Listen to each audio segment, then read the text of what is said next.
The Cask of Amontillado by Edgar Allan Poe.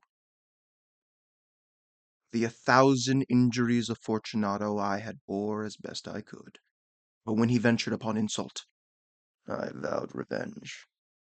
You, who so well know the nature of my soul, will not suppose, however, that I gave utterance to a threat. At length I would be avenged. This was a point definitely settled, but the very definitiveness with which it was resolved precluded the idea of risk. I must not only punish, but punish with impunity. A wrong is unredressed when retribution overtakes its redresser. It is equally unredressed when the avenger fails to make himself felt as such to him who has done the wrong. It must be understood that neither by word nor deed had I given Fortunato cause to doubt my good will. I continued, as was my wont, to smile in his face, and he did not perceive that my smile now was at the thought of his immolation. He had a weak point, this Fortunato, although in other regards he was a man to be respected and even feared. He prided himself on his connoisseurship in wine. Few Italians have the true virtuoso spirit. For the most part, their enthusiasm is adopted to suit the time and opportunity, to practice imposture upon the British and Austrian millionaires. In painting and gemmery, Fortunato, like his countrymen, was a quack. But in the matter of old wines he was sincere.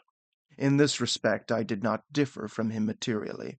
I was skilful in the Italian vintages myself, and bought largely whenever I could. It was about dusk, one evening during the supreme madness of the Carnival season, that I encountered my friend. He accosted me with excessive warmth, for he had been drinking much. The man wore motley. He had on a tight-fitting, hardy-striped dress, and his head was surmounted by the conical cap and bells. I was so pleased to see him that I thought I should never have done wringing his hand. I said to him, "My dear Fortunato, you are luckily met. How remarkably well you are looking today. But I have received a pipe of what passes for Amontillado, and I have my doubts." "How?" he said. "Amontillado? A pipe? Impossible! And in the middle of the Carnival!" "I have my doubts," I replied, "and I was silly enough to pay the full Amontillado price without consulting you in the matter. You were not to be found, and I was fearful of losing a bargain." "Amontillado? "I have my doubts, Amontillado?" and I must satisfy them." "Amontillado?" "As you are engaged, I am on my way to Lucretius. If anyone has a critical turn, it is he. He will tell me, "Oh, Lucretius cannot tell Amontillado from sherry." and yet some fools will have it that his taste is a match for your own." "Come, let us go." "Whither?" "To your vaults." "My friend, no. I will not impose upon your good nature. I perceive that you have an engagement. Lucretius—" "I have no engagement. Come." "My friend, no. It is not the engagement, but the severe cold with which I perceive you're afflicted. The vaults are insufferably damp. They are encrusted with niter." "Let us go, nevertheless. Cold is merely nothing. "Amontillado!" You have been imposed upon, and as for Lucretius, he cannot distinguish sherry from Amontillado." Thus speaking, Fortunato possessed himself of my arm. Putting on a mask of black silk and drawing a cloak closely about my person, I suffered him to hurry me to my palazzo.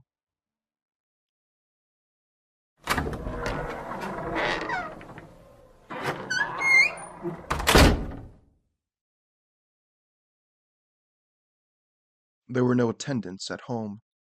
They had absconded to make merry in honor of the time. I had told them that I should not return until the morning, and had given them explicit orders not to stir from the house. These orders were sufficient, I knew well, to ensure their immediate disappearance, one and all, as soon as my back was turned. I took from their sconces 2 flame bows, and giving one to Fortunato, bowed him through several suites of rooms to the archway that led into the vaults. I passed down a long and winding staircase, requesting him to be cautious as he followed. We came at length to the foot of the descent, and stood together on the damp ground of the catacombs of the Montresors. The gait of my friend was unsteady, and the bells upon his cap jingled as he strode. Uh, the pipe? Said he. It is further on, said I. But observe the white webwork which gleams from these cavern walls. He turned towards me, and looked into my eyes with 2 filmy orbs that distilled the rheum of intoxication. Niter? He asked, at length. Neither, I replied. How long have you had that cough? My poor friend found it impossible to reply for many minutes. It is nothing, He said, at last. Come, I said, with decision. We will go back. Your health is precious. You are rich, respected, admired, beloved. You are happy, as once I was. You are a man to be missed. For me it is no matter. We will go back. You will be ill, and I cannot be responsible. Besides, there is Lucretius, Nuts! he said. The cough is a mere nothing. It will not kill me. I shall not die of a cough. True, true, I replied. And, indeed, I had no intention of alarming you unnecessarily. But you should use all proper caution. A draught of this Murdoch will defend us from the damps. Here I knocked off the neck of a bottle which I drew from a long row of its fellows that lay upon the mould. Drink, I said, presenting him the wine. He raised it to his lips with a leer. He paused and nodded to me familiarly, while his bells jingled. I drink He said, to the buried that repose around us. and I to your long life. He again took my arm, and we proceeded.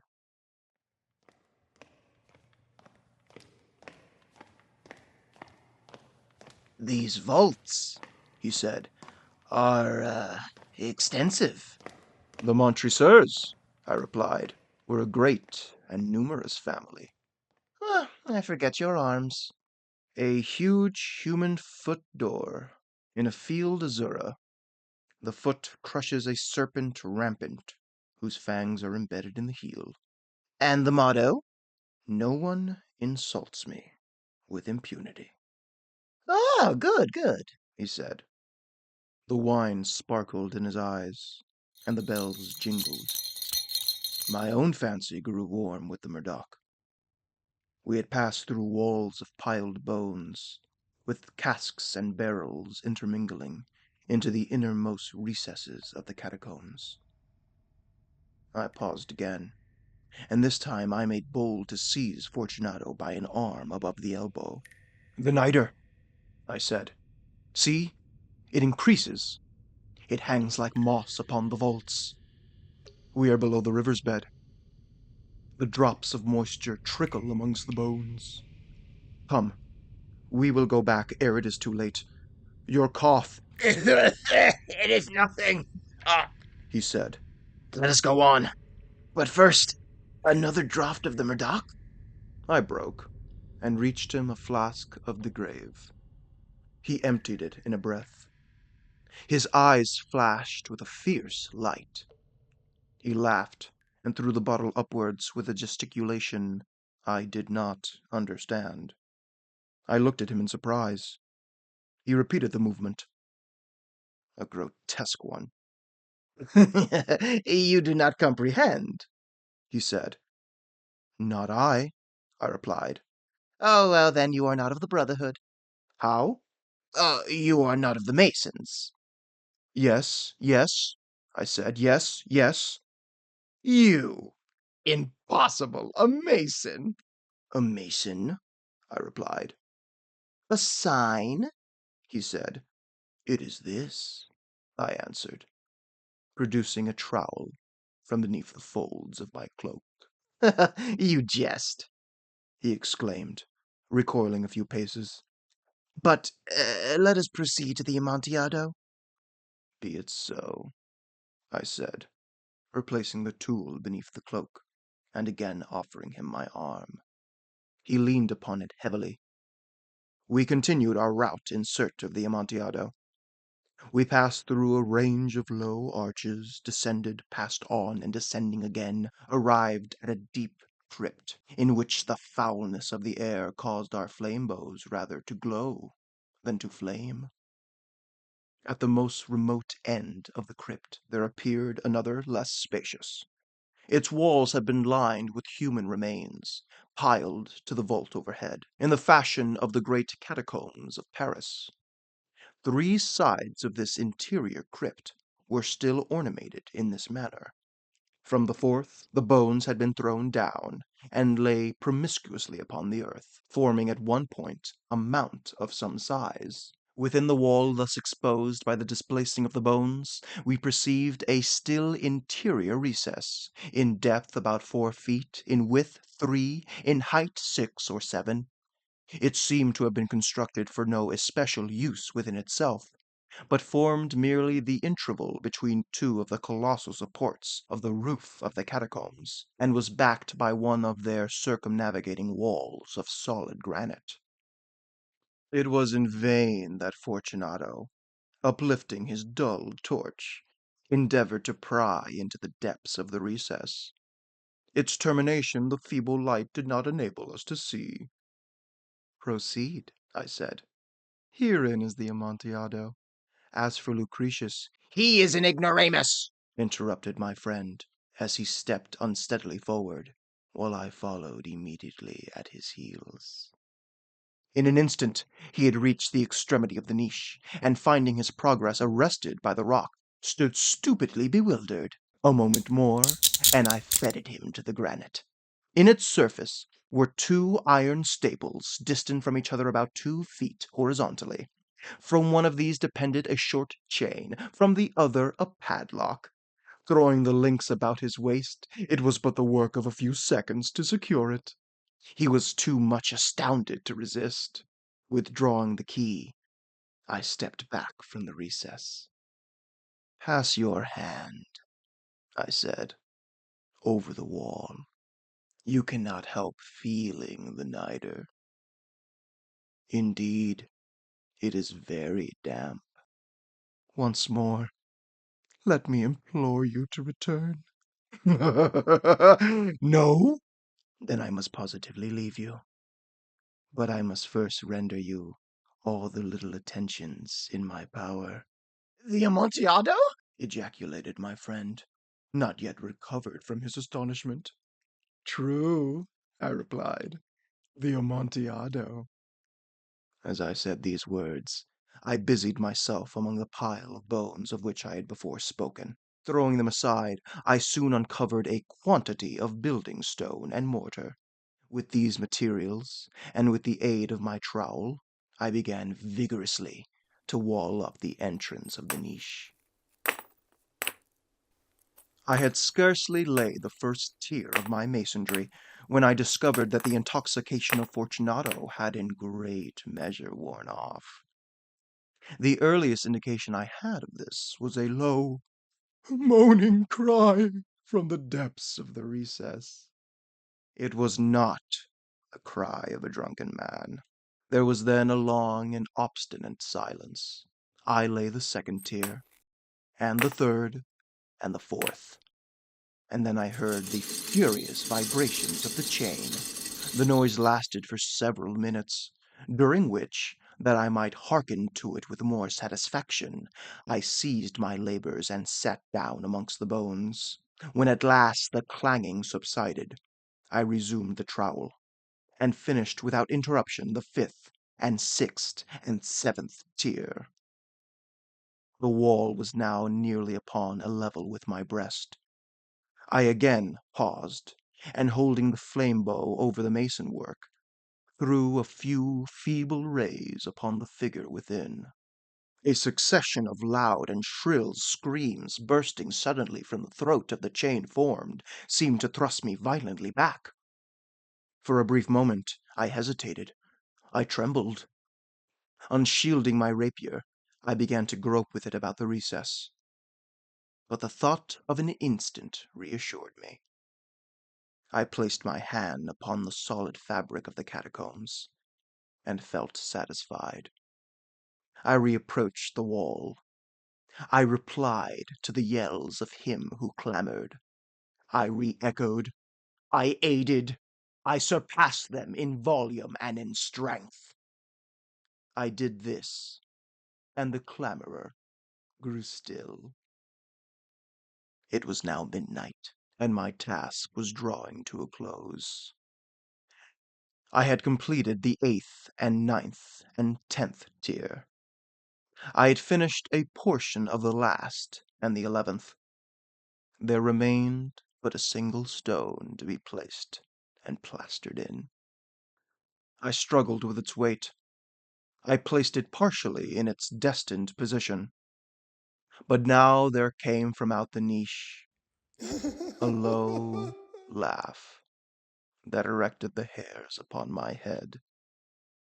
It was succeeded by a sad voice, which I had difficulty in recognizing as that of the noble Fortunato. The voice said,